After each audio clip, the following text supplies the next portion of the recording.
Pemirsa, cerita yang datang dari panggung hiburan tanah air memang selalu menjadi perhatian publik. Seperti cerita berikut ini yang datang dari pencipta lagu religi sekaligus gitaris kangen band Dodi yang telah menciptakan banyak lagu religi. Lantas, bagaimana ya proses Dodi dalam menciptakan lagu religi? Dan benarkah Dodi mengalami kesulitan dalam menciptakan sebuah lagu religi? Berikut cerita selengkapnya hanya untuk Anda. Dodi Kangen Band berbagi cerita seputar kepiawaiannya dalam membuat lagu religi.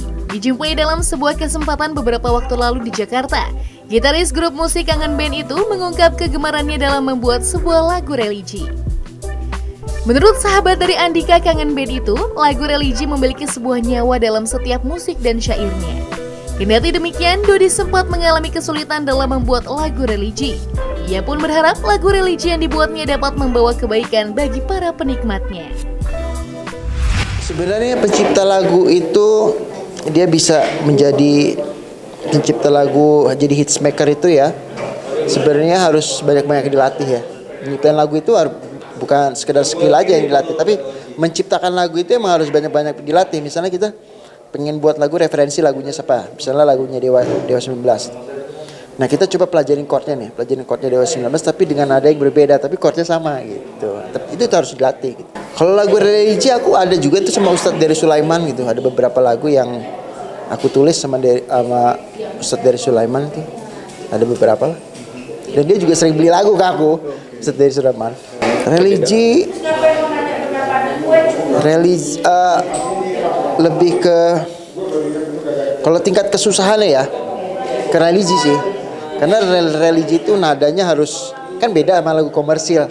Kita tahu kan nada religi, oh ini nada religi gitu, itu udah beda genre.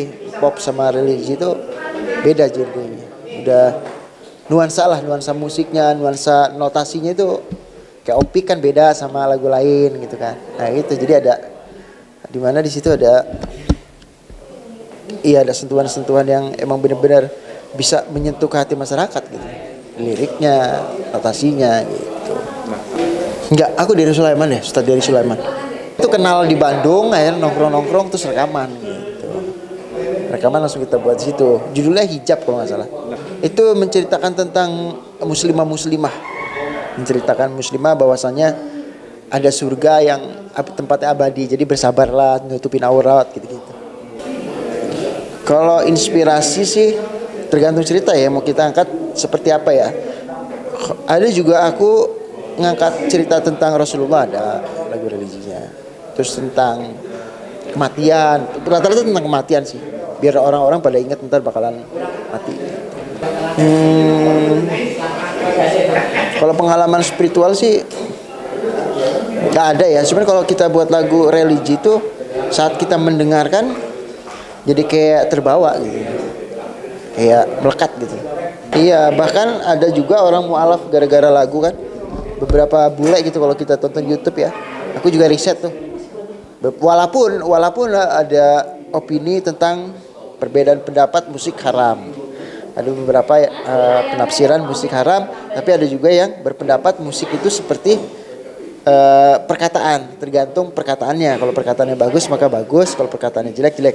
Tapi ada yang saklek semua haram. Nah aku dulu pernah ngaji di yang semua haram. Nah gitu. Aku berapa tahun itu akhirnya aku berhenti musik, alat studio aku jualin. Itu bener-bener berhenti itu. Terus datanglah Ustadz Abdul Somad, baru dakwah di Indonesia. Aku mulai ikutin ceramahnya, bahwasannya lagu itu tergantung isi dari lagu itu. Kalau lagunya isinya tentang kemaksiatan dosa, tapi kalau tentang mengarahkan tentang kebaikan ya bagus. Ya pasti kita dalam segi lirik harus ini ya, jangan sampai ada kesalahan. Misalnya kita mengutip hadis, kita jadi lirik gitu kan. Nah tuh hadis itu jangan sampai berseberangan sama yang kita baca gitu. Harus benar-benar, oh ini hadisnya sahih misalnya, kita buat nih jadi lirik gitu.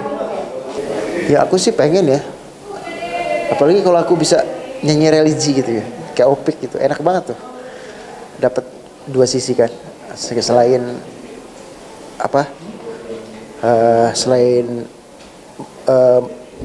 memperkenalkan syiar Islam gitu kan, dan juga kan dapat secara ekonominya juga gitu. Kayak Opik kan memang lagunya meledak semua ya, dia meledak semua. Terus kalau kita dengar lagu Opik itu kita ingat Allah gitu, bukan ingat yang lain-lain. Jadi aku makanya agak bingung yang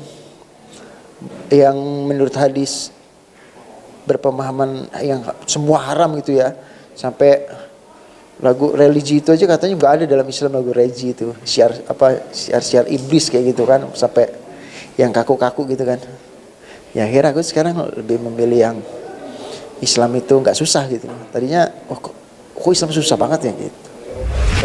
Cerita dari Dodi Kangen Band tadi sekaligus mengakhiri kebersamaan kita pada episode kali ini. Saksikan terus cerita selebriti hanya di BRTV.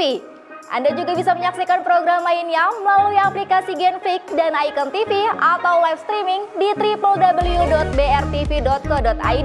Dan jangan lupa juga untuk follow Instagram kita di @cerita.celebrity.